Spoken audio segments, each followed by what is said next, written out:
Assalamualaikum warahmatullahi wabarakatuh. Saya Gisvina Nurazizah, mahasiswi dari Universitas Teknologi Digital. Di sini akan mempresentasikan materi tentang komunikasi lintas budaya. Ada 6 poin yang akan kita bahas. Yang pertama ada pengertian, yang kedua ada fungsi, yang ketiga ada bentuk dan faktor terjadinya, yang keempat ada hambatan, yang kelima ada cara mengatasi hambatan, dan yang keenam ada pentingnya. Nah, yang pertama di sini ada pengertian. Pengertian komunikasi lintas budaya adalah proses pengalihan ide dan gagasan suatu budaya ke dalam budaya lain dengan tujuan untuk membawa pengaruh suatu budaya ke sasaran budaya dan sebaliknya, sehingga bisa saling mempengaruhi. Nah, pengertian ini menurut P. Edi Sanusi Silitonga 2020. Selanjutnya di sini ada fungsi. Fungsi ini dibagi jadi dua. Yang pertama ada pribadi dan sosial. Kita bahas yang pribadi terlebih dahulu. Di sini ada 4 poin. Poin pertama ada identitas sosial, yakni dalam proses komunikasi antar budaya terdapat beberapa perilaku komunikasi individu yang bisa digunakan untuk menyatakan identitas sosial. Perilaku ini bisa dinyatakan melalui tindakan berbahasa, baik secara verbal maupun nonverbal. Selanjutnya, poin kedua ada integrasi sosial. Nah, inti dari konsep ini adalah menerima kesatuan dan persatuan antar pribadi, antar kelompok, namun tetap mengakui perbedaan-perbedaan yang dimiliki oleh setiap unsur. Dan perlu dipahami juga bahwa salah satu tujuan komunikasi adalah memberikan makna yang sama atas pesan yang dibagi antar komunikator dan komunikan. Selanjutnya, poin ketiga, ada menambah pengetahuan. Nah, seringkali dalam komunikasi antar pribadi maupun antar budaya akan menambah pengetahuan bersama, karena bisa saling mempelajari budaya masing-masing. Dan yang terakhir ada melepaskan diri.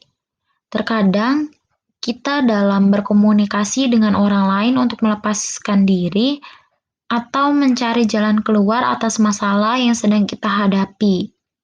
Nah, pilihan komunikasi seperti ini itu dapat dinamakan komunikasi yang berfungsi untuk menciptakan hubungan yang komplementer dan hubungan yang simetris. Selanjutnya kita akan membahas fungsi sosial. Di sini ada 4 poin juga. Yang pertama ada sosial pengawasan. Nah, praktek komunikasi antar budaya di antara komunikator dan komunikan yang berbeda budaya ini berfungsi saling mengawasi. Dalam setiap proses komunikasi antar budaya, fungsi ini bermanfaat untuk menginformasikan perkembangan tentang lingkungan. Selanjutnya di sini poin kedua ada menjembatani. Nah, dalam proses komunikasi antar budaya ini, fungsi komunikasi yang dilakukan antar dua orang yang berbeda budaya itu merupakan jembatan atas perbedaan di antara mereka. Nah, fungsi menjembatani ini bisa untuk mengontrol melalui pesan-pesan yang mereka pertukarkan.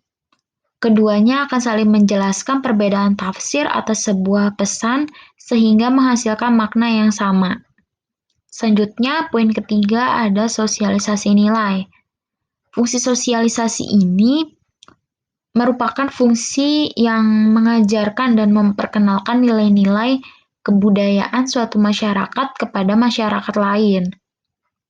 Yang terakhir di sini ada menghibur. Fungsi menghibur ini sering tampil juga nih dalam proses komunikasi antar budaya. Misalnya dengan kita menonton tarian tradisional. Nah, hiburan itu termasuk ke dalam kategori hiburan antar budaya. Nah, selanjutnya di sini ada bentuk dari komunikasi lintas budaya. Yang pertama ada komunikasi internasional. Komunikasi internasional ini adalah bentuk komunikasi antar budaya yang terjadi antara dua negara atau lebih. Bentuk ini dapat dilihat dari berbagai macam kegiatan diplomasi maupun propaganda yang seringkali berkaitan dengan kondisi interkultural atau antar budaya dan juga interaksial atau antaras. Yang kedua di sini ada komunikasi antaras. Nah, komunikasi antaras ini adalah sebuah bentuk komunikasi yang terjadi apabila adanya interaksi atau proses komunikasi pada individu atau kelompok yang berbeda ras. Selanjutnya ada komunikasi antar etnis. Nah, komunikasi ini terbentuk yang dimana proses komunikasinya berasal dari etnis yang berbeda. Kelompok etnis ini adalah orang yang ditandai dengan bahasa dan asal-usul yang sama. Selanjutnya di sini ada faktor dari komunikasi lintas budaya. Yang pertama itu ada mobilitas. Nah, perjalanan dari negara satu ke negara lain bukan menjadi hal yang khusus atau kegiatan seperti yang sudah pada umumnya dilakukan. Hal itu terjadi karena peluang-peluang bisnis yang menggiurkan dan pendidikan yang menjamin. Sehingga terjadilah mobilitas yang luas dan terjadilah berbagai budaya yang menyatu di satu wilayah. Selanjutnya yang kedua ini ada faktor ekonomi. Seperti contoh, negara Indonesia memiliki ekonomi berkembang akan mengalami ketergantungan dengan negara yang memiliki tingkat perekonomian yang tinggi, sehingga terjadilah perpindahan pekerjaan dan terjadilah penyatuan budaya dalam teknologi yang akhir-akhir ini memang tumbuh semakin pesat. Poin ketiga di sini ada imigrasi. Nah, kita udah nggak aneh lagi nih sama imigrasi ketika kita berjalan di rumah sendiri, ketika kita melihat orang asing di sekeliling kita. Hal itu terjadi karena adanya kegiatan imigrasi untuk suatu kepentingan, sehingga terjadilah penyatuan budaya atau biasa disebut dengan akulturasi. Selanjutnya di sini ada poin yang terakhir, ada politik. Kepentingan politik ini juga ikut andil dalam memberikan dampak munculnya komunikasi lintas budaya. Seperti halnya Raja Arab yang berkunjung ke Indonesia ataupun sebaliknya.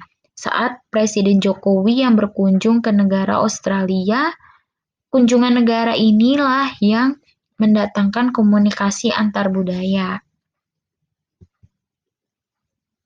Nah, selanjutnya di sini ada hambatan dari komunikasi lintas budaya. Yang pertama itu ada fisik. Nah, secara fisik perbedaan budaya pasti memiliki hambatan. Selain itu, hambatan yang lain seperti media komunikasi, waktu, dan juga faktor lingkungan. Yang kedua ada budaya. Nah, masalah perbedaan budaya ini biasanya itu mencakup agama, suku, ras, dan perbedaan sosial lainnya. Nah, apabila tidak dilakukan dengan baik, maka bisa jadi ada kesalahpahaman di kemudian hari. Selanjutnya yang ketiga ada persepsi. Nah, karena setiap orang memiliki pandangan yang berbeda-beda, dan perbedaan pandangan dan cara menilai inilah terkadang komunikasi malah bisa terjadi. Tetapi di sisi lain juga bisa terhambat sebab masing-masing memiliki pertimbangan yang tidak selalu sama. Selanjutnya ada motivasi. Motivasi ini adalah kemauan individu untuk melakukan komunikasi antar kelompok maupun antar individu. Selanjutnya ada pengalaman. Setiap individu memiliki kemampuan masing-masing dalam memahami sesuatu atau memikirkan ide. Selanjutnya ada emosi. Emosi ini adalah sifat dasar yang dimiliki oleh manusia dan bagaimana cara kita mengontrolnya. Nah, hambatannya adalah ketika terjadi perasaan yang tidak enak dan hati sedang tidak baik-baik saja, maka komunikasi akan terhambat, bahkan akan sulit untuk mencapai titik temu pendapat yang sama. Selanjutnya ada bahasa. Nah, perbedaan bahasa ini pasti menjadi hambatan ketika menjalin komunikasi, terutama pada saat kita melakukan komunikasi dengan orang asing. Selanjutnya, yang terakhir ada persaingan. Persaingan di sini itu adalah kegiatan multitasking ya teman-teman.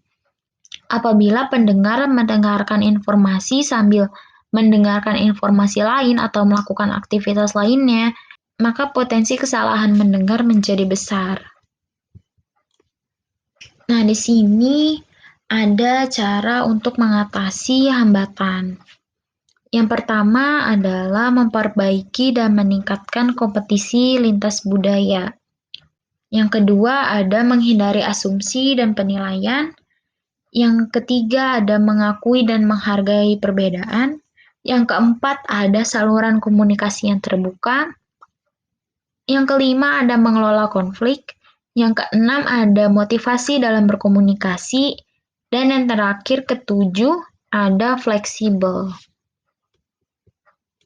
Nah, di sini ada pentingnya komunikasi lintas budaya yang memang sangat penting, apalagi dalam dunia bisnis yang sering terjadi pada saat ini. Sebab dengan memahami perbedaan budaya akan membantu dalam berkomunikasi dan menangani konflik lintas budaya yang terjadi. Dengan kemampuan memahami perbedaan budaya, pembisnis akan memiliki peluang sukses dalam mengembangkan bisnis dengan latar budaya, serta bisa membuat produk yang sesuai dengan kondisi masing-masing dari wilayah dan juga budaya.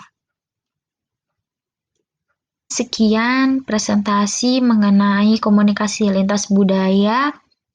Kurang lebihnya saya mohon maaf. Wassalamualaikum warahmatullahi wabarakatuh.